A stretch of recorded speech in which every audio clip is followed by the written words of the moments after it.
વિદ્યાર્થી મિત્રો, આજે આપણે જે છે એ મનોવૈજ્ઞાનિક પ્રતિમાનો વિશે જે છે માહિતી મેળવીશું। બરાબર, અસાધારણ વર્તનની સમજૂતી માટેના જે છે એ પ્રતિમાનો જે છે એના વિશે માહિતી મેળવશું। બરાબર, તો આ જે છે પ્રતિમાનો બે પ્રકારના પ્રતિમાનો દર્શાવવામાં આવે છે, એટલે કે મોડેલ દર્શાવવામાં આવે છે, એક જૈવિક અને બીજું મનોવૈજ્ઞાનિક। બરાબર, તો આપણે જોઈએ આ પ્રતિમાનોમાં શું શું દર્શાવવામાં આવેલું છે। અગાઉ આપણે જે છે DSM નું વર્ગીકરણ ભણી ચૂક્યા છીએ। બરાબર, તો વર્ગીકરણમાં જે છે એ રોગોની માહિતી આપવામાં આવતી હતી અને નિદાન કરવા માટેની ચોક્કસ જે છે એ પદ્ધતિ પ્રચલિત હતી। બરાબર, એના વિશે માહિતી મેળવ્યા અને જુદી જુદી વિકૃતિઓનું પણ એમાં જે છે આપણે માહિતી જોઈ। તો આમાં જોઈએ કે પ્રતિમાનોમાં શું દર્શાવવામાં આવે છે, મોડેલ એક પ્રકારનું રજૂ કરવામાં આવે છે। બરાબર, તો અસાધારણ વર્તન કેમ ઉદ્ભવે છે, અસાધારણ વર્તનના વિશિષ્ટ લક્ષણો, અસાધારણ વર્તનના કારણો અને તેના ઉપચારને કેન્દ્રમાં રાખીને ઘણા મનોવૈજ્ઞાનિકોએ સંશોધન કર્યા। આને પરિણામે અસાધારણ વર્તનની સમજૂતી આપતા કેટલાક પ્રતિમાનો મનોવિજ્ઞાનમાં દર્શાવવામાં આવ્યા છે। અસાધારણ વર્તન કેમ ઉદ્ભવે છે, બરાબર, અસાધારણ વર્તન જે છે એ કેવી રીતે ઉદ્ભવે છે, એના કારણો કયા, અસાધારણ વર્તનના લક્ષણો કયા, બરાબર, અને ઉપચાર, એને આપણી લક્ષણોનું કારણોનું નિદાન થઈ જાય તો એનો ઉપચાર કેવી રીતે કરવો, ઉપચારની પદ્ધતિઓ, બરાબર, ધ્યાનમાં રાખીને ઘણા બધા મનોવૈજ્ઞાનિકોએ શું કર્યું કે આ જે છે અસાધારણ મનોવિજ્ઞાનમાં સંશોધનનું કાર્ય કર્યું। અસાધારણ મનોવિજ્ઞાન છે એ મનોવિજ્ઞાનની એક વિકસિત શાખા છે, એટલે કે અત્યાર સુધી પર્યાપ્ત જે છે સંશોધન એમાં થઈ ચૂક્યા છે। બરાબર, આને પરિણામે અસાધારણ વર્તનની સમજૂતી આપતા કેટલાક પ્રતિમાનો જે છે એ દર્શાવવામાં આવ્યા છે અને આ સંશોધનોને આધારે જુદા જુદા મનોવૈજ્ઞાનિકોએ સંશોધન કર્યા હોય, બરાબર, એ સંશોધનોના નિચોડના આધારે આવા પ્રતિમાનો દર્શાવવામાં આવે છે। બરાબર, તો આ જે છે પ્રતિમાનો શું દર્શાવે છે, સમજૂતી માટેના જે છે એ પ્રતિમાનો છે। તો આ જે છે એ પ્રતિમાનો શું દર્શાવે છે કે અસાધારણ વર્તન જે છે કેમ ઉદ્ભવે છે, એના કારણો કયા હોય છે। બરાબર, તો એમાં જોઈએ આપણે જૈવિક કારણમાં છે અસાધારણ વર્તન માટે કેન્દ્રીય ચેતાતંત્ર, બરાબર, એક જે છે કેન્દ્રીય ચેતાતંત્ર,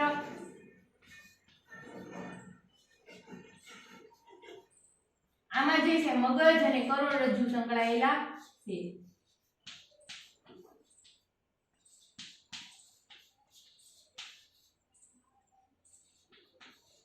બરાબર, એને શું કહેવામાં આવે, કેન્દ્રીય ચેતાતંત્ર। તો બીજું છે એ શું જોવા મળે છે, વારસો,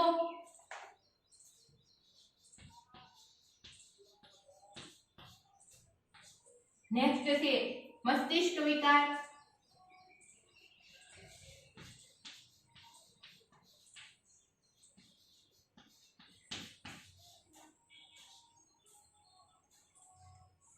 અને અંતઃસ્ત્રાવોની અસમતુલા।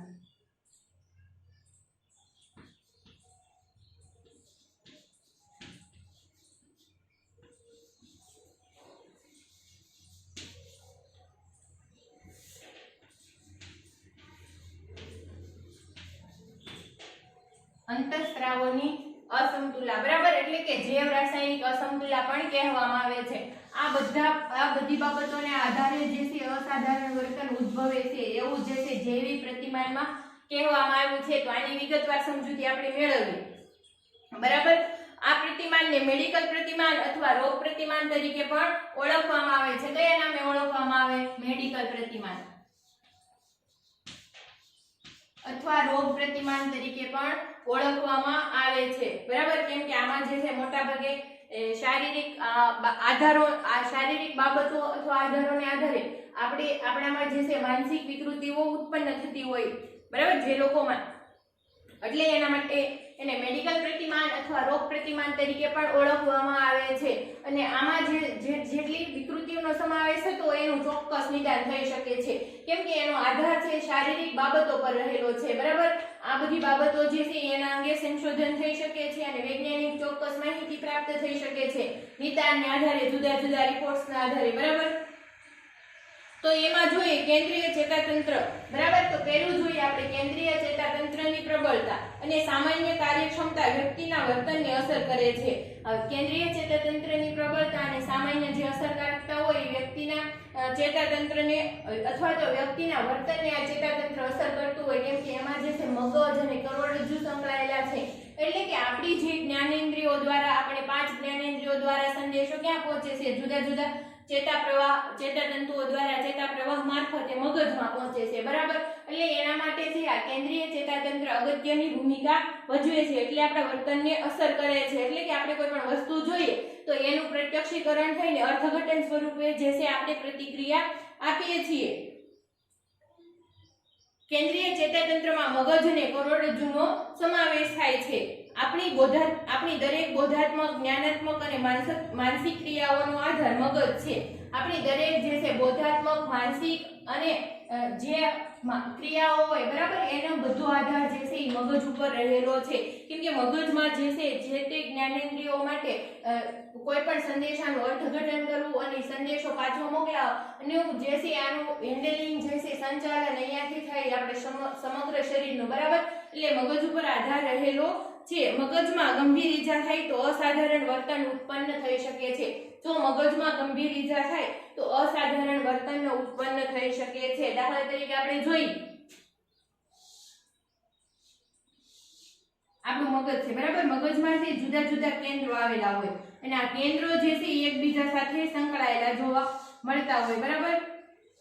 તો આ જુદા જુદા કેન્દ્રો છે જુદી જુદી જ્ઞાનેન્દ્રિયોનું ચોક્કસ પ્રકારનું કાર્ય કરતા હોય. એમાં જે છે આપણે પહેલા પાઠમાં સંવેદન અને પ્રત્યક્ષીકરણમાં જુદા જુદા પ્રકારના સંવેદનો જોઈ ચૂક્યા, બરાબર. એમાં દ્રષ્ટિ સંવેદનનું કેન્દ્ર જો આ હોય, બરાબર, તો આમાં જે છે મગજના કોષોને આકસ્મિક રીતે કંઈ પણ આ કોષો અંદર રહેલા હોય, બરાબર, એને જો કંઈ પણ આકસ્મિક રીતે ઈજા પહોંચે અને આ જે છે ડેમેજ થાય એટલે એમાં નુકસાન પહોંચે, બરાબર, તો જે છે આ કેન્દ્ર એટલું કાર્ય કરતું બંધ થઈ જાય. એટલે કે આપણને જોવામાં મુશ્કેલી અનુભવાય. ઈવન જે છે આ વાણીનું કેન્દ્ર હોય તો આપણે જે છે તોતળાપણું વર્તનમાં, બરાબર, અથવા તો જે છે બોલવામાં ખામી, અટકીને બોલવું, આવું વર્તન જોવા મળતું હોય છે, બરાબર. એટલે કે મગજની આ અસાધારણતા પણ આપણા વર્તન ઉપર અસર કરતી હોય છે, એવું કહી શકાય છે. અસાધારણ વર્તન માટે ચેતાકોષો અને ચેતાપ્રવાહના વહનની દિશા પણ જવાબદાર છે. અસાધારણ વર્તન માટે બીજું શું જવાબદાર છે? ચેતાકોષો અને ચેતાપ્રવાહના વહનની દિશા, બરાબર. તો આપણે ચેતાકોષો વિશે માહિતી મેળવી ચૂક્યા, બરાબર. 11મા ધોરણમાં પાઠ 4માં જૈવિક વારસો અને એમાં જે છે આપણે માહિતી મેળવ્યા, બરાબર. તો આપણે જોઈએ કે આ ચેતાકોષો જે છે એ આ પ્રકારના જોવા મળતા હોય છે.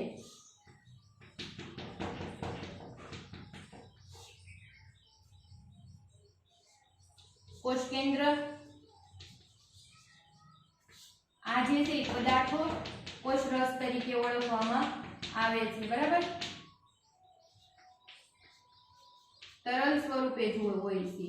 આ જે છે ચેતાતંતુઓ, ચેતાકોષો હોય એમાં જે છે આ પ્રકારે ઝીણા ઝીણા તાતણા સ્વરૂપે જોવા મળતા હોય છે, બરાબર. જે એક ચેતાકોષ બીજા ચેતાકોષને જોડવાનું કાર્ય કરતા હોય છે એમાં ચેતાતંતુ મહત્વનો ભાગ ભજવે છે અને આ જે છે કોષ દિવાલ તરીકે ઓળખવામાં આવે છે.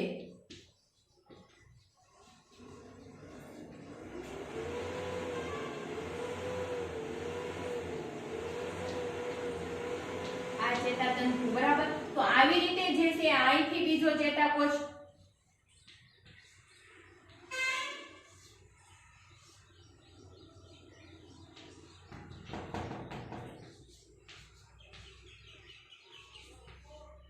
એવી રીતે છે લાંબામાં લાંબો ચેતાકોષ છે 6 મીટરનો હોઈ શકે આપણા શરીરમાં, બરાબર. આ જે છે એ સંકળાયેલા હોય અને ચેતાપ્રવાહ અહીંથી જે છે અહીંયા, પછી આવી રીતે અહીંયા જે છે ત્રીજો ચેતાકોષ હોય. આવી રીતે ચેતાકોષનો સમૂહ સામૂહિક રીતે જોડાયેલા જોવા મળતા હોય છે, બરાબર.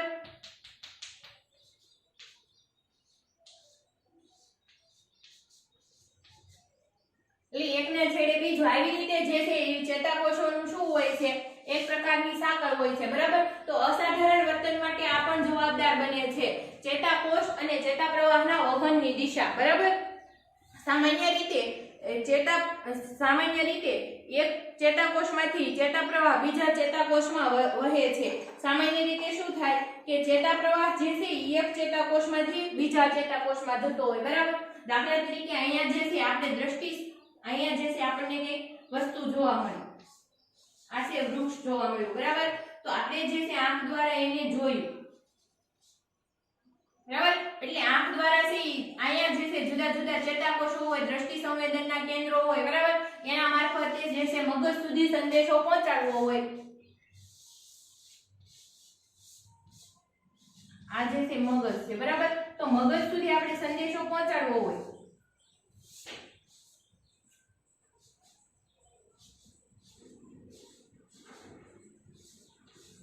મગજ સુધી થી સંદેશો પહોંચાડવો હોય તો શું થાય કે અહીંયા વૃક્ષ જોયું તો વૃક્ષ ઉપર એક પક્ષી છે, બરાબર. આ પક્ષી કયું છે એનું અર્થઘટન આપણે કરવું હોય, બરાબર. તો જે છે અહીંથી જે છે આપણે જોયું, ત્યાંથી જે છે દ્રષ્ટિમાં સળીકોષોને જે છે દ્રષ્ટિકોષો હોય, બરાબર.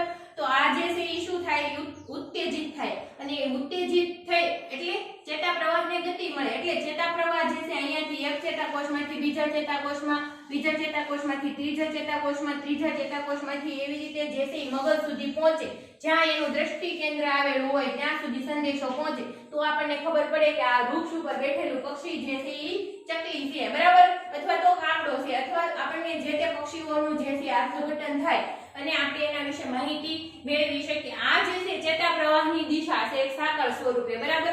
પરંતુ શું થાય, ઘણી વખત અસાધારણ વર્તન ઉત્પન્ન થાય. ત્યારે શું થાય કે ચેતાપ્રવાહ જે છે એક ચેતાકોષમાંથી બીજા ચેતાકોષમાં જેમ વહન પામતો હોય, બરાબર. તો એ વહન પામવાને બદલે શું થાય કે એક ચેતાકોષમાંથી જે છે બીજા ચેતાકોષમાં વહન પામતો નથી, પરંતુ તેના તે ચેતાકોષમાંથી પાછો ફરે છે. આ જે છે વહન પામતો હોય, બરાબર, એના બદલે આગળ જતો હોય, પરંતુ એના બદલે શું થાય કે વચ્ચેથી જે છે ચેતાપ્રવાહ અહીંયાથી કંઈક ખામી સર્જાણી, બરાબર. એટલે અહીંયાથી અહીંયા જવાને બદલે થઈ અહીંયાથી પાછો વળી જાય છે, બરાબર. એટલે જે છે આપણે આ પક્ષીનું અર્થઘટન કરી શકતા નથી. એટલે કે એક ચેતાકોષમાંથી ચેતાપ્રવાહ બીજા ચેતાકોષમાં જતો હતો, બરાબર. એ જવાને બદલે તેના તે જ ચેતાકોષમાંથી પાછો ફરે છે અને આપણે જે છે ચોક્કસ અર્થઘટન કરી શકતા નથી. આને શું કહેવામાં આવે છે, રેકપ્ટેક પ્રક્રિયા કહેવામાં આવે છે, બરાબર.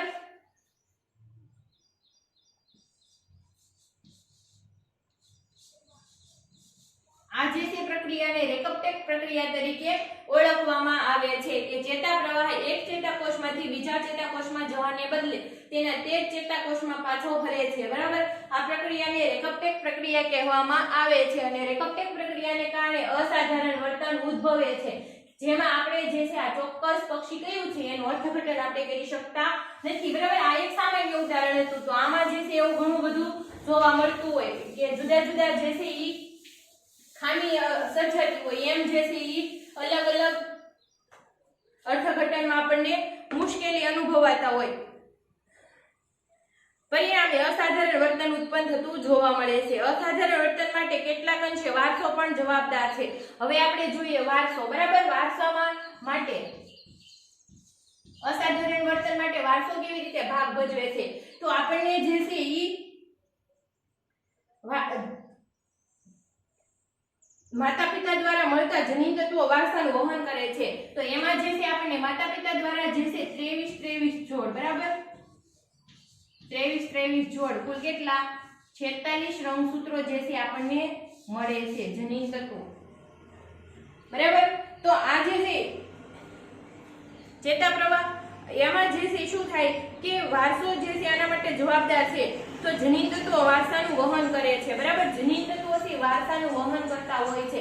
એટલે કે જનીન તત્વો વારસાનું વહન કેવી રીતે કરતા હોય, આંખનો રંગ, ચામડીનો રંગ, વાળનો રંગ, બરાબર. આ બધું જે છે ચહેરાનો આકાર, ઇવન જે છે આપણા શરીરનું કદ, આ બધું જે છે આપણને વારસામાં મળતું હોય. માતાના 7 પેઢી અને પિતાના 7 પેઢી, બરાબર, એ જે છે જનીન તત્વો આપણામાં આવતા હોય છે અને ક્યારે કયો વારસો પ્રગટ થાય એવું કહી શકાય નહીં, કઈ પેઢીમાં, બરાબર. તો જેવી રીતે જનીન તત્વોનું વહન કરે છે તો અમુક વિકૃતિઓ જે છે ઈ જનીન તત્વો સાથે સંકળાયેલી હોય, સ્કિઝોફ્રેનિયા ટાઈપની વિકૃતિઓ, બરાબર. તો ઈ જે છે વારસામાં આવતી હોય છે, પણ કઈ પેઢીએ પ્રગટ થાય એવું કહી શકાય નહીં. 7 પેઢી સુધી આ પ્રગટ થઈ શકે છે એવું પણ જોવામાં આવે છે. જેમાં શારીરિક ગુણ લક્ષણની સાથે સાથે માનસિક વિકૃતિ પણ અસાધારણતાનું વહન થાય છે. જેમાં શારીરિક ગુણ લક્ષણો આપણે જોયા, આંખનો રંગ, ચામડીનો રંગ, બરાબર. આ ઉપરાંત જે છે ઈ માનસિક વિકૃતિઓનું પણ વારસા દ્વારા વહન થાય છે, એટલે કે એક પેઢીમાંથી બીજી પેઢીમાં ઉતરી આવે છે.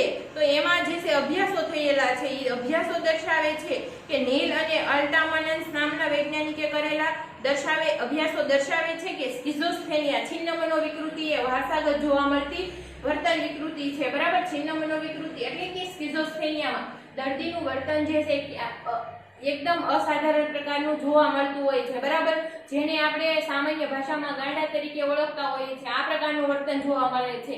અને જો આ વર્તન આપણા જો કોઈ પણ કુટુંબીજનોમાં હોય તો એની જે છે 7 પેઢીમાં આ વર્તન ઉતરી આવવાની શક્યતા છે. સ્કિઝોફ્રેનિયા જે છે વારસાગત ઉતરી આવતી વિકૃતિ તરીકે ઓળખવામાં આવે છે. પેકેલ એ ખિન્નતા ડિપ્રેશન પર અભ્યાસ કરીને અસાધારણ વર્તન માટે વારસાના ઘટકનું મહત્વ સાબિત કર્યું. પેકેલ, બરાબર. પેકેલ નામનો મનોવૈજ્ઞાનિક હતો, એને ડિપ્રેશન ઉપર હાલની જે છે મોટામાં મોટી સમસ્યા જે છે ડિપ્રેશન છે, બરાબર. તો એણે એવું સાબિત કર્યું કે ડિપ્રેશન જે છે એ વારસામાં ઉતરી આવે છે, એટલે કે જે લોકોને ડિપ્રેશનનો ભોગ બન્યા હોય, બરાબર, તો એની પેઢીમાં જે છે આ ડિપ્રેશન આવવાની શક્યતા વધારે હોય છે. એટલે કે નાનો હળવો મનોભાર આવે તો પણ આ લોકો જે છે ડિપ્રેશનનો ભોગ બનવાના ચાન્સ છે વધી જાય છે.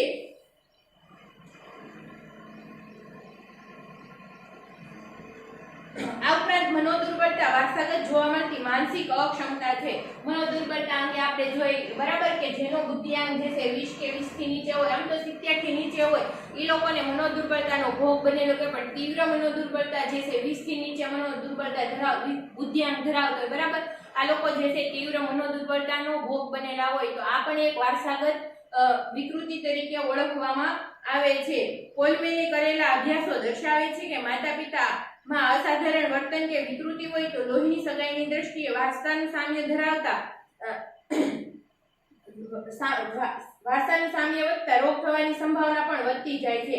જો માતા પિતામાં કોઈ પણ અસાધારણ વર્તન વિકૃતિ હોય, દાખલા તરીકે સ્કિઝોફ્રેનિયા છે, ડિપ્રેશન છે, બરાબર, તો એમાં એટલે કે લોહીની સગાઈની દ્રષ્ટિએ આપણને છે જનીન તત્વો મળે તો સાથે સાથે ડીએનએ અને આરએનએ બંને ફેક્ટર આપણને મળતા હોય છે, બરાબર. તો આરએનએ માં ફેરફાર થઈ શકે છે પરંતુ ડીએનએ માં કંઈ પણ ફેરફાર થતો નથી. એટલા માટે જે છે લોહીની સગાઈની દ્રષ્ટિએ એનામાં વિકૃતિ હોય તો બાળકમાં પણ આવવાની સંભાવના વધી જાય છે એવું જોવા મળે છે, બંને હોય તો. આ ઉપરાંત જે છે લોહીની સગાઈની દ્રષ્ટિએ રોગ થવાની સંભાવના વધતી જાય છે. એટલે કે એકદળ જોડિયા બાળકોમાં અસાધારણ વર્તનની સંભાવના દ્વિદળ જોડિયા બાળકો કે ભાઈ ભાંડુ કરતા વધુ હોય છે.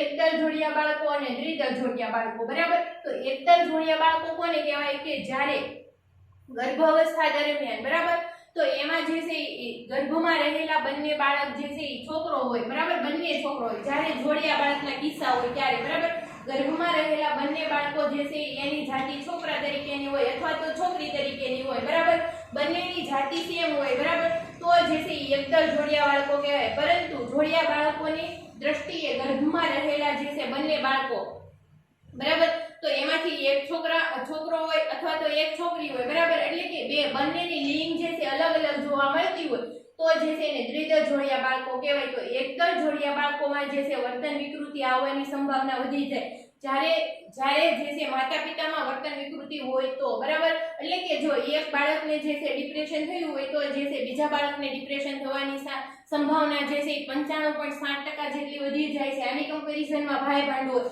એટલે કે જન્મક્રમ નિશ્ચિત હોય, બરાબર, મોટો નાનો પછી એનાથી નાનો, આવી રીતે જન્મક્રમ નિશ્ચિત હોય તો આવવાની સંભાવના કદાચ ઓછી બને, કેમ કે જે વખતે જે ડીએનએ સંક્રમિત થયા હોય, બરાબર, પહેલા બાળક વખતે તો એ બીજા બાળક વખતે થાય પણ ખરા ને ન પણ થાય, કેમ કે વારસો જેથી ક્યારે પ્રગટ થાય એવું કહી શકાતું નથી, બરાબર. આનું રહસ્ય કુદરતી રીતે અકબંધ છે. એટલા માટે જે છે અમુક સામ્યતા જોવા મળતી હોય ભાઈ ભાંડુમાં અથવા તો દ્વિદળ જોડિયા બાળકોમાં બંનેની જે છે લિંગ અલગ અલગ જોવા મળતી હોય, બરાબર. ત્યારે જે છે એ વર્તન વિકૃતિ સંક્રમિત થવાની સંભાવના એકદળ જોડિયા બાળકો કરતા દ્વિદળ જોડિયા બાળકોમાં ઓછી જોવા મળે છે. નેક્સ્ટ જોઈએ ખામીયુક્ત જનીન તત્વો, બરાબર. ખામીયુક્ત જનીન તત્વો છે તો એમાં જનીન તત્વની જોડ નંબર 13, 17 અને 21 બરાબર. આમાં છે ઈ શું જોવા મળે? આ છે જનિત તત્વ આપણને વારસામાં મળે છે, પરંતુ આ છે 23 23 જોડમાં મળે છે. બરાબર. કેવા મળે? એટલે કે એક જોડમાં બે જે છે જનિત તત્વો હોય. બરાબર. આને જોડ કહેવામાં આવે. તો એમાં જોડ નંબર 13 17 અને 21 બરાબર. એ માતાની પણ અને પિતાની પણ જો અને 21 અંતઃસ્ત્રાવી ગ્રંથિઓ ચયાપચયની ક્રિયા અને ઉત્સેચક પર થાય છે. જનન તત્વની આ જે છે જોડમાં ખામી હોય તો બાળકમાં મનોદુર્બળતા આવવાની શક્યતા જે છે ઈ વધી જાય છે એવું પણ કહી શકાય છે. કંઠ ગ્રંથિમાંથી સ્ત્રવતા થાઇરોક્સિન નામના અંતઃસ્ત્રાવની ઉણપને કારણે ક્રેટિનિઝમ નામની મનોદુર્બળતા જન્મે છે. કંઠ ગ્રંથિમાંથી જે છે ઈ થાઇરોક્સિન નામનો રસસ્ત્રાવ ઝરે છે.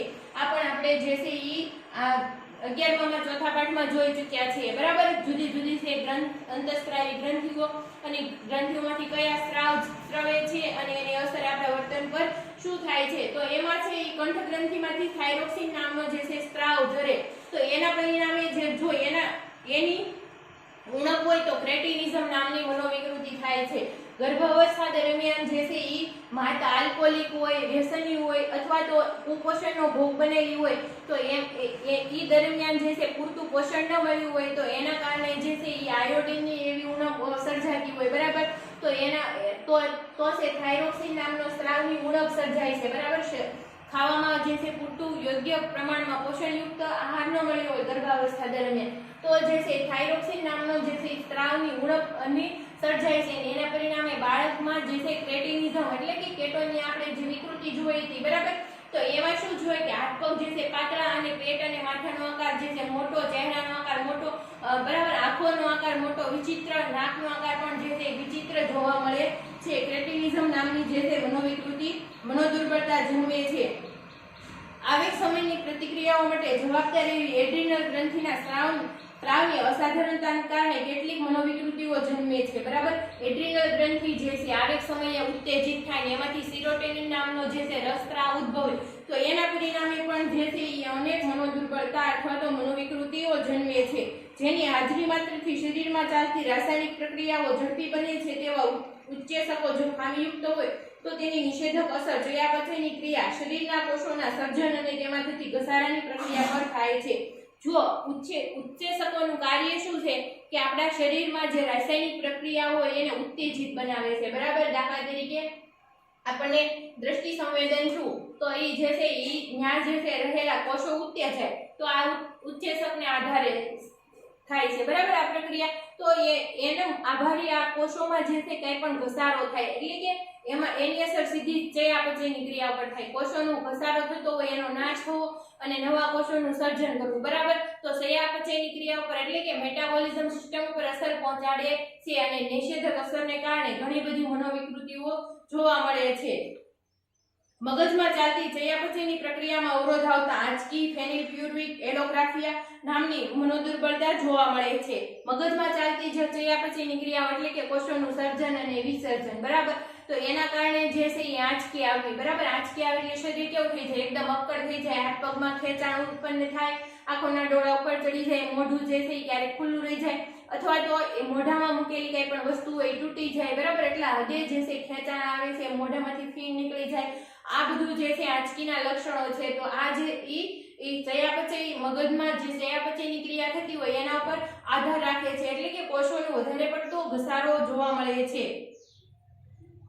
આધુનિક જૈવ અભિગમ અસાધારણ વર્તન માટે વારસાની સાથે સાથે જૈવ રાસાયણિક પ્રક્રિયાને મસ્તિષ્ક વિકારને વધુ મહત્વ આપે છે. આધુનિક જૈવ અભિગમ જે છે એ અસાધારણ વર્તન માટે વારસાની સાથે સાથે જૈવ રાસાયણિક પ્રક્રિયા અંતઃસ્ત્રાવોની ગડબડ. બરાબર. એને પણ એ જવાબદાર ગણાવે છે કે એના કારણે પણ અસાધારણ વર્તન ઉત્પન્ન થાય છે. પક્ષઘાત.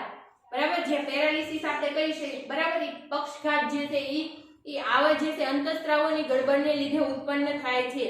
પછી વિભ્રમ. બરાબર. કે વસ્તુ હોય એની જગ્યાએ પણ આપણને ન હોય છતાં પણ એવી વસ્તુનો ભાસ થાય એને શું કહેવામાં આવે? વિભ્રમ કહેવામાં આવે છે. અલ્ઝાઇમરનો રોગ આ જે છે મોટા ભાગે વૃદ્ધોમાં જોવા મળે છે. જેમ જેમથી આપણી ઉંમર વધતી જાય એમ એમ કોષોમાં ઘસારો જે છે વધતા પ્રમાણ વધતો જ જાય અને મગજના કોષોનો ઘસારો વધવાને કારણે જે વૃદ્ધ લોકો હોય છે નાની નાની બાબતમાં ભૂલવાની ટેવ પડી જાય છે. બરાબર. અને એના કારણે જે છે અલ્ઝાઇમરનો ભોગ બને છે, યાદશક્તિ ઉપર, સ્મરણ શક્તિ ઉપર આ સીધી અસર પહોંચાડે છે, સ્મૃતિભ્રંશ અને અન્ય બુદ્ધિગમ્ય ક્ષમતાઓનો હાર થાય છે. અલ્ઝાઇમરમાં શું થાય? સ્મૃતિભ્રંશ થાય છે, એટલે કે યાદશક્તિ ઘટે અને અન્ય બુદ્ધિગમ્ય ક્ષમતાઓ, દાખલા તરીકે નિર્ણય લેવામાં મુશ્કેલી, સમસ્યા ઉકેલમાં મુશ્કેલી, બરાબર, તો આ બધું જે છે ઈ વિકારો જોવા મળે છે. આઘાતજન્ય અને આવેગાત્મક વિકૃતિઓમાં સિરોટોનિન અગત્યની ભૂમિકા ભજવે છે. જ્યારે આઘાતજન્ય વિકૃતિઓ હોય એટલે કે જો બિઝનેસમાં ખોટ આવી, લગ્નમાં ભંગાણ પડવું, છૂટાછેડા થવા, સ્વજનનું મૃત્યુ થવું, બરાબર, આવી આઘાતજન્ય વિકૃતિઓ હોય, અથવા તો આવેગાત્મક વિકૃતિઓ હોય, બરાબર, કે એના કારણે જે છે ઉન્માદતા સાથે સંકળાયેલી વિકૃતિઓ હોય, તો એમાં જે છે સિરોટોનિનની ને જે છે કાર્યક વધારો ઘટાડો જે છે એ અસર પહોંચાડતો હોય. સિરોટોનિનની ભૂમિકા જે છે અગત્યની છે. આમ અસાધારણ વર્તનના ઉદ્ભવ માટે જવાબદાર શારીરિક પરિબળોનો અભ્યાસ જૈવીય પ્રતિમાનમાં કરવામાં આવે છે. એટલે કે અસાધારણ વર્તનના ઉદ્ભવ માટે જે શારીરિક પરિબળો જે છે એનો અભ્યાસ છે આ જૈવીય પ્રતિમાનમાં કરવામાં આવે છે, અને આપણે છે એ જોઈ ગયા, બરાબર. એના માટે મસ્તિષ્ક વિકાર, આ ઉપરાંત અંતઃસ્ત્રાવોની ગડબડ, વારસો, જનીન તત્વોમાં ખામી, આ બધી જ બાબતોનો સમાવેશ થાય છે. હવે નેક્સ્ટ આપણે મનોવૈજ્ઞાનિક જે પ્રતિમાન જે છે આવતા લેક્ચરમાં જોઈશું.